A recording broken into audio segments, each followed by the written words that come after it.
It's just everything. Alessia Russo is with us this morning from the Lionesses. Darling, tell us about your boots.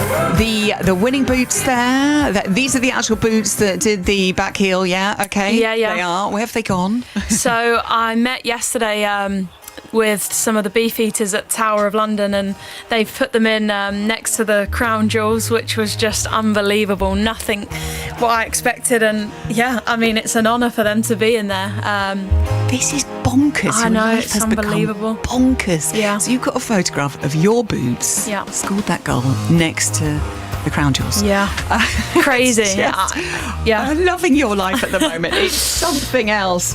I have to say, we love the fact that a pizza restaurant in Headingley has rebranded as Lucy's in honour of Lucy Bronze. Anything similar planned in the Maidstone area? Well, Lucy actually used to work at that Domino's, so they rebranded it after her. So I'm not sure. I'll have to go back home and see what they can do for me after that. People, step it up. We might have some good news for you in a moment. Also, your dad, Mario, we've got to mention Mario. He is the Met Police's FC's all-time record goal scorer. So we can see where you get it from. It's clearly in the genes.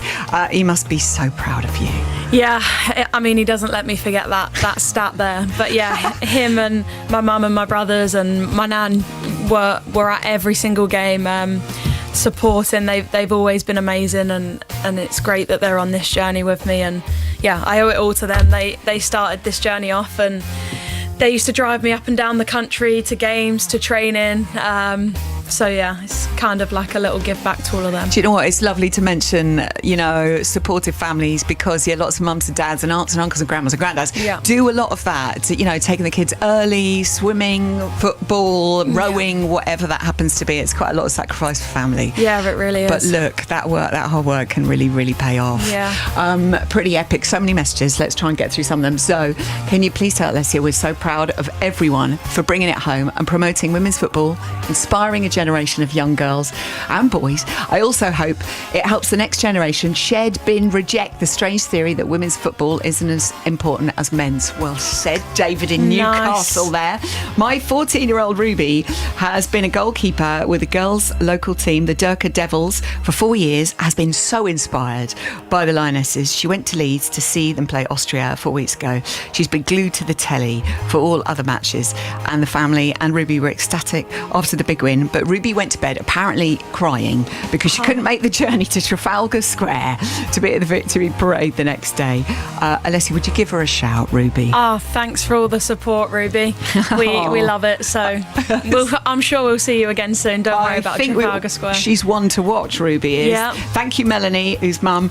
As fans, we were watching a team that looked like they truly believed they could win, and we believed it too. Hayden and Harper, so well said. I said this to my nephew, Ronnie, on Sunday. Did you guys have a gut feeling? And do you have any pre-match superstitions? Thank you, Hayden and Harper, for that.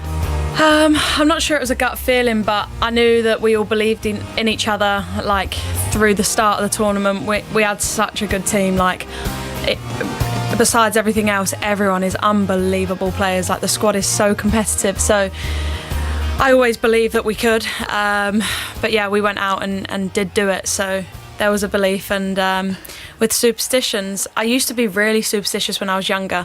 As I got a bit older, I've chilled out a little bit, but I listen to the same playlist every game, just the same, I don't know, maybe like 50 songs on repeat. What's on that playlist? Anything and everything. Just a bit of rap, bit of R&B, bit of country music. Love it. Everything. You need to share that. I know, yeah, get it out there. There's a show, Ellen the Boss, come on. We need to have that happen. So many iconic moments when you all stormed the press office. Mary Earps dancing on the table. Yeah. I love her.